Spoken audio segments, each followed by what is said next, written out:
گزرے وقت کی باتیں یاد کرنے بیٹھتا ہوں تو یوں لگتا ہے کہ ایک پرانی بجھی بجھی سی فلم پردہ اسکرین پر چل رہی ہے۔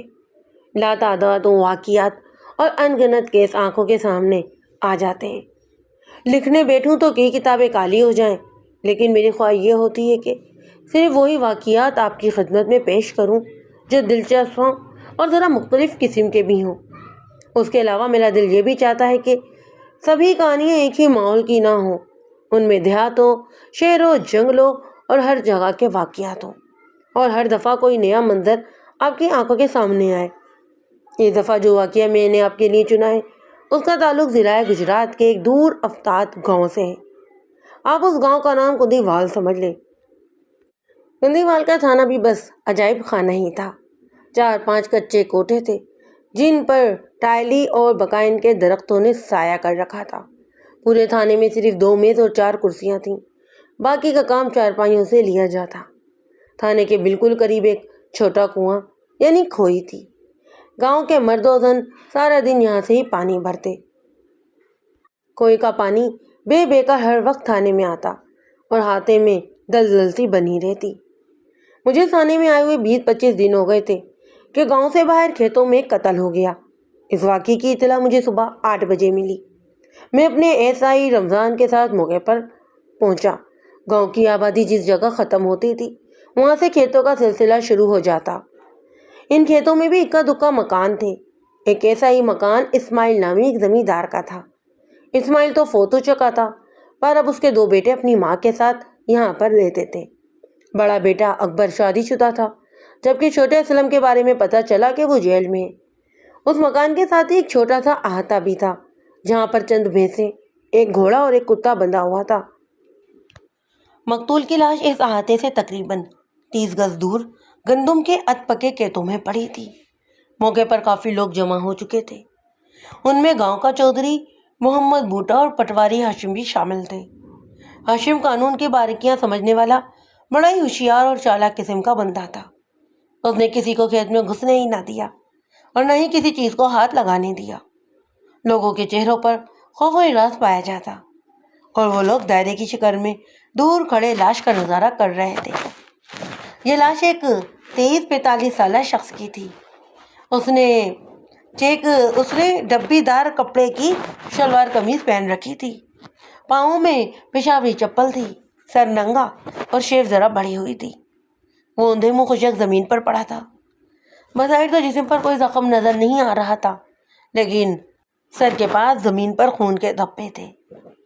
یہ شخص اس گاؤں کا بھی نہیں تھا اور نہ ہی اسے کبھی یہاں دیکھا گیا تھا۔ میں نے قریب جا کر لاش کا معائنہ کیا تو مقتول شکل و صورت سے جرائم پیشہ نظر آتا تھا۔ اس کے قمیض کے نیچے شلوار کے نیفے میں ایک بڑے پھل کا چاقو موجود تھا۔ میں نے اسے کندھوں سے تھام کر بڑے ہی آرام سے سیدھا کیا۔ اس کی دائیں کنپٹی پر ایک زخم تھا۔ یہ زخم کسی تیزدھار آلے کا نہیں تھا، ڈنڈے، اینٹ یا پھر لاٹھی وغیرہ سے ضرب لگائی گئی تھی۔ لاش کے ارد گرد کی زمین دیکھنے سے صاف طور پر پتہ چلتا کہ یہاں پر دھنکب بیل ہوئی ہے۔ مقتول کے پاؤں سے چپل بھی اتر چکی تھی۔ اس کے گریبان سے ٹوٹنے والے 2 بٹن بھی موقع پر ہی پڑے تھے۔ اس کے علاوہ زمین پر پاؤں کے رگڑے جانے کے مدھم نشان بھی صاف نظر آ رہے تھے۔ جو سب سے عجیب شے موقع پر پائی گئی وہ 3 مرے ہوئے چوہے تھے۔ یہ چوہے کیسے مرے اور لاش کے قریب کیوں پڑے ہوئے تھے؟ اس کا جواب حاصل کرنا کچھ زیادہ مشکل نہیں تھا۔ مرنے والے کی لاش کے پاس ہی ایک رومال گرا پڑا تھا۔ اس رومال میں 2-3 پراٹھے بھی بندھے ہوئے تھے۔ یہ قیمے والے پراٹھے تھے۔ رات کسی وقت چوہے نے ان پراٹھوں پر حلہ بول دیا۔ یہ لذیذ کھانا ان کے لیے آخری ثابت ہوا، کیونکہ پراٹھوں میں تو زہر تھا۔ ممکن تھا کچھ اور چھوٹے موٹے جاندار بھی کھیت میں مرے پڑے ہوں، لیکن لاش کے پاس تو فی الحال صرف یہ چوہے ہی نظر آ رہے تھے۔ موقع سے شہادتیں جمع کرتے وقت میں نے پراٹھوں اور مرے ہوئے چوہوں سمیت سبھی چیزیں اٹھوا لیں۔ موقع واردات کا بھی نقشہ تیار کروایا۔ اس کے بعد لوگوں کے بیان لیے گئے۔ ان دنوں دیہات میں قتل و غارت تو روزمرہ کی بات بنی ہوئی تھی۔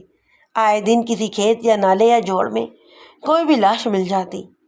قانون کا دروازہ کھٹکھٹانے کی بجائے لوگ خود ہی دشمنیاں چکاتے تھے۔ لہذا لاشیں بھی زیادہ ملتیں، لیکن اس لاش کو دیکھنے کے بعد لوگوں پر عجیب طرح کا خوف و ہراس جاری تھا۔ وہ کھل کر کوئی بھی بیان نہیں دے رہے تھے، یہاں تک کہ چودھری بوٹا بھی کسی بچے کی طرح سیما ہوا کھڑا تھا۔ اس گاؤں میں سب سے ہوشیار پٹواری ہاشم ہی تھا، مگر اسے بھی شہر کی ہوا سال میں ایک آدھ باری لگتی تھی۔ گاؤں کے دوسرے لوگوں کی طرح وہ بھی زبردست توہم پرست تھا، پیروں فقیروں تعویذ گنڈوں اور ہوائی چیزوں پر پختہ یقین رکھنے والا۔ میں نے اسے ایک طرف لے جا کر ٹٹولا تو کہنے لگا، جناب گاؤں والوں کا تو خیال ہے کہ یہ قتل شتل کچھ نہیں، اس بندے کو ہوائی چیز نے مارا ہے۔ میں کچھ نہیں سمجھا۔ میں نے پٹواری ہاشم کو گھورتے ہوئے کہا۔ ہاشم کی نظر بھینسوں والے کچے احاطے کی طرف بھی اٹھ گئی۔ میں نے دیکھا کہ وہ کچھ ڈری ہوئی نظروں سے شکاری کتے کی طرف دیکھ رہا ہے۔ جیسا کہ میں نے بتایا ہے کہ یہ کافی بڑا کتا تھا، آنکھیں بالکل سرخ اور منہ بھینس کے بچڑے جتنا تھا۔ اس کے منہ پر بھی جالی چڑھی ہوئی تھی، ورنہ وہ بھونک بھونک کر تو آسمان سر پر اٹھا لیتا۔ میرے سوال کا جواب دینے کی بجائے ہاشم نے پوچھا، آپ نے سائیں سانول کا نام سنا ہے؟ میرا جواب تو نفی میں ہی تھا۔ ہاشم بولا، سائیں سانول علاقے کا بڑا ہی مشہور آدمی ہے، یہاں سے کچھ دور وہی نالے کے کنارے جھونپڑی ڈال کر رہتا ہے۔ کسی زمانے میں بڑا ہی سونا جوان تھا، کھیتی مزدوری کرتا تھا، پھر اس نے داڑھی رکھ لی اور چلے کاٹنے لگا۔ آہستہ آہستہ بالکل ہی درویش بن گیا۔ اب تو سارا دن اپنی جھونپڑی میں ہی پڑا رہتا ہے، نہ ہی کسی سے بات کرتا ہے اور نہ ہی کسی کی بات کا جواب دیتا ہے۔ سائیں سانول کے پاس ہر وقت 4-5 کتے موجود رہتے ہیں۔ وہ پتہ نہیں کہاں سے کتوں کے چھوٹے پلے لے آتا ہے، انہیں بڑے ہی پیار سے پالتا پوستا ہے، تازہ گوشت کھلاتا ہے اور رات کو اپنے ساتھ جھونپڑے میں لے کر سوتا ہے۔ پھر کتے بڑے ہو جاتے ہیں تو ایک ایک کر کے چلے جاتے ہیں، یا وہ خود انہیں کہیں چھوڑ کر آ جاتا ہے۔ اس کے بعد وہ پالنے کے لیے نئے بچے لے کر آتا ہے۔ اب پچھلے 1.5-2 سال سے اس نے کتے پالنے کم کر دی ہیں، پھر بھی 1-2 کتے تو اس کے پاس رہتے ہی ہیں۔ میں نے ہاشم کو ٹوکتے ہوئے کہا، تم ہوائی چیزوں کی بات کرتے کرتے یہ کیا سائیں سانول کا ذکر لے بیٹھے ہو؟ وہ بولا، میں اسی طرف آ رہا تھا جناب، یہ جو سامنے کتا آپ دیکھ رہے ہیں نا۔ میں نے ہاں میں جواب دیا۔ وہ سرگوشی میں کہنے لگا، گاؤں والوں کا خیال ہے کہ یہ کتا نہیں، کتے کے بیس میں کوئی ہوائی شے ہے۔ ان کا کہنا ہے کہ یہ سائیں سانول کے کتوں میں سے ہے، اور سائیں سانول کے کتے اصل میں کتے نہیں ہوتے۔ آپ سمجھ رہے ہیں نا میری بات؟ ایک لمحے کے لیے تو مجھے بھی اپنے جسم میں کپ کپی سی محسوس ہوئی، لیکن پھر میرا اعتماد اس کپ کپی پر غالب آ گیا۔ میں نے سگریٹ سلگاتے ہوئے کہا، تو تمہارا مطلب یہ ہے کہ کتا اصل میں کوئی ہوائی شے ہے؟ ہاشم ہمیں سر ہلانے لگا۔ وہ چکرا سا گیا تھا۔ حقیقت میں اس کا خیال بھی وہی تھا جو بستی والوں کا تھا، یعنی کہ یہ کتا اصل میں کتا نہیں ہے، لیکن وہ میرے سامنے یہ بات کہنا نہیں چاہتا تھا۔ کہنے لگا، میں تو جناب بستی والوں کی بات کر رہا ہوں، وہ کہتے ہیں کہ اس کتے میں کوئی بات ہے۔ میں نے کہا، چلو مان لیتے ہیں بستی والے کہتے ہیں، لیکن یہ کیوں کہتے ہیں؟ ہر خیال کی کوئی نہ کوئی وجہ تو ہوتی ہے نا۔ وہ پرسرار انداز میں بولا، وجہ تو بہت سی ہے جناب، مثلاً ایک وجہ تو یہی ہے کہ کتے کو ہر روز بہت سارا تازہ گوشت کھانے کو مل جاتا ہے۔ اب یہ گوشت اس کے سامنے کون رکھ کر جاتا ہے، کسی کو کچھ پتہ نہیں۔ بارش طوفان ہو پر یہ کتے کو گوشت لازمی ملتا ہے۔ کبھی کبھی رات کو کوئی اس کے سامنے ذبح کیا ہو خرگوش یا مرغ وغیرہ بھی پھینک دیا جاتا ہے۔ 3-4 ماہ پہلے کی بات ہے، ہمارے ہی گاؤں کے ایک شخص جوگندر سنگھ ماجھی نے سوچا کہ وہ رات کو چھپ کر دیکھے گا کہ کتے کے پاس آتا کون ہے۔ وہ شام پڑے چوری چھپے یہاں آیا اور مکئی کے کھیت میں گھس کر بیٹھ گیا۔ آدھی رات سے پہلے اسے کالے سانپ نے ڈس لیا۔ وہ چیختا چلاتا ہوا گاؤں کے اندر پہنچا، فوراً ہی اسے قصبے کے سنیاسی کے پاس پہنچا دیا گیا۔ بر وقت دوا دارو سے اس کی جان تو بچ گئی، لیکن کئی دن تک ناک اور منہ سے خون آتا رہا۔ اس واقعے کے بعد تو لوگوں کا پختہ یقین ہو گیا کہ یہ کوئی معمولی کتا نہیں ہے۔ اب تو کئی لوگ چڑھاوے کے طور پر راتب بنا کر کتے کے سامنے رکھ جاتے ہیں۔ کبھی کبھار کوئی بکرے کی کلیجی بھی پھینک جاتا ہے، تو کبھی گوشت تو کبھی قیمہ اس کے سامنے نظر آتا ہے۔ یہ بڑی عجیب کہانی تھی جو میرے سامنے آئی، ساری کمزور عقیدے کی بات تھی۔ جب اوپر والے پر بندے کا ایمان پختہ نہیں ہوتا نا، تو وہ ہر اس چیز سے خوف کھانے لگتا ہے جس کی سمجھ نہیں آتی۔ یہاں سیدھے سادے دیہاتیوں کو یہ پتہ ہی نہیں چلا تھا کہ کتے کے سامنے تازہ گوشت پھینکتا کون ہے، اور اس الجھن کو انہوں نے ہوائی چیزوں کا رنگ دے دیا۔ میں نے کتوں کے مالکوں سے بات کی، جیسا کہ میں نے بتایا کہ اسلم نامی ایک لڑکا جیل میں تھا اور یہ کتا بھی اسی کا تھا۔ گھر میں اسلم کی ماں کے علاوہ بھابھی اور بھائی بھی رہتے تھے، اس کے علاوہ 3 اور 1.5 برس کے 2 بچے بھی تھے۔ دوسرے لفظوں میں گھر کا سربراہ اسلم کا بڑا بھائی اکبر تھا۔ اکبر 30 سال کے لگ بھگ ایک صحت مند شخص تھا۔ مکان کے ارد گرد 6 کھیت اس کے اپنے تھے۔ وہ کھیتی باڑی کرتا تھا، بھینسوں کا دودھ بھی نکالتا اور مرغیوں کے انڈے بھی کھاتا تھا، اور بڑی چین کی بانسری بجاتا۔ اپنے گھر کے بالکل قریب پائے جانے پر لاش وہ خاصا پریشان نظر آ رہا تھا۔ صاف ظاہر ہو گیا تھا کہ اس لاش کا تعلق اسلم کے کتے سے ہے۔ مرنے والا وہ شخص کتے کے لیے قیمے والے پراٹھے لایا تھا، اور یہ پراٹھے زہریلے تھے، یعنی وہ کتے کو مارنے کے لیے آیا تھا اور خود ہی مر گیا۔ وہ کیوں مرا تھا؟ یہ سوال جتنا پیچیدہ تھا اتنا ہی اہم بھی۔ میں نے جب اس بارے میں اکبر سے پوچھا تو وہ کانپتے ہوئے آواز میں بولا، تھانے دار صاحب، بڑی سے بڑی قسم لے لیں آپ، ہمیں تو اس بارے میں کچھ پتہ ہی نہیں۔ اللہ ہی جانے یہ بندہ کب یہاں آیا، کیوں آیا اور کیسے مارا گیا۔ مجھے تو صبح اذانوں کے وقت میری بیوی نے بتایا کہ شکارا بڑی دیر سے بھونکتا جا رہا ہے۔ شکارا اسلم کے کتے کا نام ہے جی۔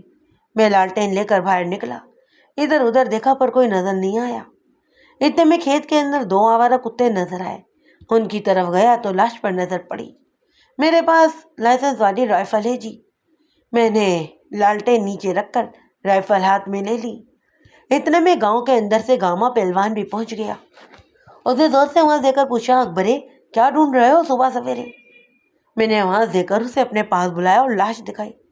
لاش دیکھ کر وہ بھی بہت ڈر گیا، کہنے لگا، یار مجھے تو اس جگہ سے ڈر لگ رہا ہے، تم اندر جاؤ، میں گاؤں والوں کو بلا کر لاتا ہوں۔ اکبر کے بعد میں نے اس کی جوان سال بیوی زینب اور ماں سے بھی بات چیت کی۔ وہ دونوں تو کچھ زیادہ ہی ڈری ہوئی تھیں۔ بڑھیا نے اپنے بیٹے کو کوستے ہوئے کہا، میں نے اس مرن جوگے کو لکھواری کہا ہے کہ نکال دے اس کتے کو گھر سے، پتہ نہیں کیا بلا چپٹی ہوئی ہے اس کے ساتھ۔ اب تو میں ایک پل بھی اسے گھر میں نہیں رکھوں گی، آج ہی اپنے پوتروں کو لے کر بھائی کے گھر چلی جاؤں گی۔ یہ دونوں یہاں رہنا چاہتے ہیں تو شوق سے رہے۔ اکبر کی بیوی بھی گھبرائی ہوئی تھی، لیکن اتنا بھی نہیں کہ گھر چھوڑنے کا سوچے۔ اس نے دبے دبے لفظوں میں کہا، تھانے دار جی، آپ ہمارے گاؤں میں نئے نئے آئے ہیں، اس لیے آپ کو پتہ نہیں۔ گاؤں کے لوگ کہتے ہیں کہ یہ کتا روہی نالے والے سائی سانول کا ہے، اس لیے جو اسے تنگ کرے گا پچھتائے گا۔ اور آج یہ بات بالکل سچی نکلی ہے۔ یہ بندہ جو مرا ہے نا، یہ کتے کو زہر دینے آیا تھا۔ رات کا وقت تھا، وہ کتے کے آگے پراٹھے پھینک کر چلا جاتا تو کون پوچھنے والا تھا، مگر سانول سائی تو دیکھ رہا تھا نا۔ مجھے پورا یقین ہے جی، شکارے کو سانول سائی نے ہی بچایا ہے۔ میں نے جن دوسرے افراد سے بیان لیا ان سب نے بھی یہی اشارہ دیا کہ یہ کوئی عام قتل نہیں ہے، اس کے پیچھے کوئی اندھے کا ہاتھ ہے۔ ظاہر ہے میں بھی اندھے کے ہاتھ پر اعتبار کر لیتا تو پھر تھانے میں بیٹھنے کی تو ضرورت ہی نہیں تھی، بلکہ سرے سے تھانے کی ہی ضرورت نہیں تھی۔ ہوائی چیزوں کا بھلا پولیس کیا بگاڑ سکتی ہے؟ یہ تو عام ملوں فقیروں اور تعویذ گنڈے والوں کا کیس ہوتا ہے۔ میں صاف طور پر دیکھ رہا تھا کہ لاش کی کنپٹی پر کسی وزنی شے سے ضرب لگائی گئی ہے۔ اس کے علاوہ موقع واردات پر کھینچاتانی کی بھی نشانیاں تھیں۔ کسی سے دشمنی ہے تمہاری؟ میں نے پوچھا۔ کوئی ایسا بندہ ہے جو تمہارے کتے کو زہر دے کر مار سکتا ہو؟ اکبر کے چہرے پر سوچ کے آثار نظر آنے لگے۔ کہنے لگے، جناب ایک بندہ ہے تو ایسا، لیکن میں غلط بات نہیں کروں گا، آخر خدا کو جان دینی ہے۔ مجھے یقین نہیں کہ زہر دینے میں اس بندے کا ہاتھ ہے۔ میں اور اکبر عام لوگوں سے ہٹ کر کچھ دور کھیت کے منڈیر پر بیٹھے ہوئے تھے۔ میں نے کہا، دیکھو تم اپنے یقین اور غیر یقینی کی بات نہ کرو، جو کچھ میں پوچھ رہا ہوں نا وہ بتاؤ، کون بندہ ہے جس پر تم زہر دینے کا شبہ کر سکتے ہو؟ اکبر نے گہری سانس لے کر کہا، جناب اس کا نام غازہ چنگڑ ہے۔ میرا بھائی اسلم جیل میں ہے تو اس کی وجہ یہ غازہ چنگڑ ہی ہے۔ آج سے 4-5 مہینے پہلے کھاریا کے قریب شکار کرتے ہوئے دونوں میں جھگڑا ہو گیا تھا۔ اس لڑائی میں لاٹھیاں کلاڑیاں لگنے سے کئی بندوں کے سر بھی پھٹے تھے، لیکن ایک بندہ شدید زخمی ہو گیا جو غازہ چنگڑ کا بھائی دینا تھا۔ اس کے پیٹ میں شکاری رائفل کے چھرے لگے تھے اور کھاریا کے اسپتال میں اس کا بہت بڑا آپریشن ہوا۔ شکاری رائفل چلانے والا اسلم تھا، اس لیے کیس اس پر بن گیا۔ اب عدالت نے اسے 2 سال کے بامشقت کی سزا سنائی ہے۔ میں نے پوچھا، تم یہ کیوں کہہ رہے ہو کہ گھاسا چنگڑ تمہارے کتے کو زہر نہیں دے سکتا؟ وہ بولا، میں نے یہ نہیں کہا کہ غازہ زہر نہیں دے سکتا، میں یہ کہہ رہا ہوں کہ یہ زہریلے پراٹھے بھیجنے والا غازہ نہیں ہے، وجہ یہ کہ مرنے والا سانسی ہے۔ یہاں علاقے میں آج کل سانسیوں اور چنگڑوں میں زبردست جھگڑا چل رہا ہے، کوئی سانسی کسی چنگڑ کی شکل دیکھنے کا روادار بھی نہیں۔ پھر یہ کیسے ہو سکتا ہے کہ مرنے والے کو غازے نے بھیجا ہو؟ یہ میرے لیے ایک انکشاف تھا کہ مرنے والا سانسی قبیلے سے تعلق رکھتا ہے۔ جیسا کہ میں پہلے بھی بتا چکا ہوں اور اکثر لوگوں کو یہ پتا بھی ہوگا کہ سانسی خانہ بدوش لوگ ہوتے ہیں اور ان میں سے اکثر کا پیشہ ہی چوری اور ڈاکہ زنی ہوتا ہے۔ اس دور میں پنجاب کے دیہاتی علاقوں میں یہ لوگ کثرت سے پائے جاتے تھے۔ جرائم کرنے کے بعد یہ لوگ اکثر پوٹوہار کے دشوار گز علاقے میں روپوش ہو جاتے اور پولیس بیچاری سر پٹکتے ہی لے جاتی۔ میں نے ایک بار پھر لاش کے قریب جا کر غور سے مقتول کے خد و خال دیکھے۔ اکبر کی بات ٹھیک ہی تو تھی، مرنے والے کا ڈھنگ بالکل سانسیوں والا ہی تھا۔ لاش بہت ماتم کے نیے اٹھوانے کے بعد میں نے اکبر کو بھی اپنے ساتھ لیا اور تھانے آ گیا اور اسے کہا کہ وہ مجھے پوری تفصیل سے غازے چنگڑ کے متعلق بتائے۔ اکبر نے کہا، جناب، غازہ ایک کھاتے پیتا چنگڑ ہے، اور اس نے دولت نگر کے پاس اپنا ایک پکا مکان بھی بنوایا ہوا ہے۔ اس کے علاوہ وہ جانوروں کی کھالوں اور انتڑیوں وغیرہ کا بھی کام کرتا ہے۔ پچھلی سردیوں میں اسلم اور اس کے 4 دوست شکاری کتوں کے ساتھ خرگوش کے شکار پر گئے تو غازے چنگڑ سے ملاقات ہو گئی۔ وہ بھی اپنی پارٹی کے ساتھ شکار پر ہی نکلا ہوا تھا۔ اسلم اور اس کے ساتھیوں کے کتے ایک خرگوش کے پیچھے لگے ہوئے تھے۔ بھاگتے بھاگتے وہ اس جگہ پہنچ گئے جہاں غازے چنگڑ نے گیدڑ پکڑنے کے لیے پھندے لگا رکھے تھے۔ خرگوش ایک ایسے پھندے میں جا پھنسا جو گیدڑوں کے لیے لگایا گیا تھا۔ بس اسی بات پر اسلم اور غازے میں جھگڑا ہو گیا۔ اسلم کا کہنا تھا کہ خرگوش ہمارا ہے کیونکہ ہمارے ہی کتے اس کے پیچھے لگے ہوئے تھے، اور غازہ کا کہنا تھا کہ ہمارے پھندے میں پھنسا ہے اس لیے ہمارا ہے۔ باتوں ہی باتوں میں نوبت گالی تک پہنچ گئی، لیکن پھر 1-2 بندوں نے بیچ میں پڑھ کر صلح صفائی کروا دی۔ دونوں ہی طرف کے لڑکوں نے بھی کلاڑیاں سیدھی کر لی تھیں۔ اس دفعہ قصور اسلم کے شکارے کا تھا، لیکن کچھ بھی ہے وہ ایک جانور تھا، اور جانور عقل کی بات کرنے لگے تو پھر اسے جانور کون کہے، کیونکہ وہ شکار سے زیادہ کتیا پر دھیان دینے لگتے ہیں اور اکثر آپس میں لڑنے بھی لگتے ہیں۔ غازے چنگڑ نے اپنی کتیا دوسرے کتوں سے الگ ایک پھلائی کے ساتھ باندھی ہوئی۔ شکاری عام طور سے کتیا کو کتوں کے ساتھ نہیں رکھتے کیونکہ وہ شکار سے زیادہ کتیا پر دھیان دینے لگتے ہیں اور اکثر ہی آپس میں لڑنے بھی لگتے ہیں۔ غازے چنگڑ نے اپنی کتیا دوسرے کتوں سے الگ ایک پھلائی کے ساتھ باندھی ہوئی تھی۔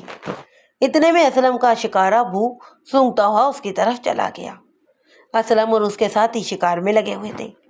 غازہ بھی اپنے یاروں کے ساتھ گیدڑوں کے پیچھے تھا۔ اتنے میں اسلم کا شکارہ کتیا سے منہ جوڑ کر بیٹھ گیا۔ جب دونوں ہی پارٹیاں درختوں میں واپس آئیں تو شکارہ رنگ رلیاں بنانے میں لگا ہوا تھا۔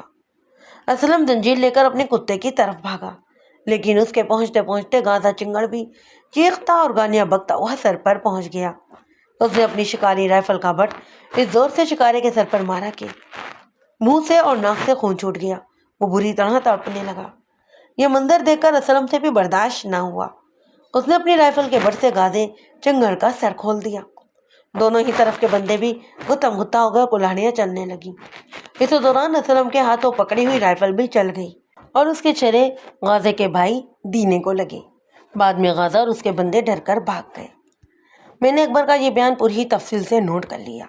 میرا اگلا سوال یہ تھا کہ غازے کے علاوہ کون ایسا بندہ ہے جس پر شبہ کیا جا سکتا ہے؟ اکبر بولا، جناب، جب یہ اسلم کتا گاؤں میں لے کر آیا تو آدھا ہی گاؤں اس کا ویری ہو گیا تھا۔ اس سے پہلے کسی گھر میں کتا نہیں تھا، اور کتا بھی ایسا کہ جسے دیکھ کر خوف آ جائے۔ خود ہمارے ہی گھر میں لڑائی ہو گئی تھی۔ میں اور ماں بالکل بھی نہیں چاہتے تھے کہ اسلم یہ کتا رکھے۔ ماں کہتی تھی کہ جس گھر میں کتا ہوتا ہے وہاں پر رحمت کا فرشتہ نہیں آتا۔ اسلم نے کہا، ٹھیک ہے، میں گھر میں نہیں باندھتا، باہر آتے میں باندھ لیتا ہوں۔ طبیعت کا بہت ہی ضدہ ہے، جس بات پر اڑ جاتا ہے بس اڑ جاتا ہے۔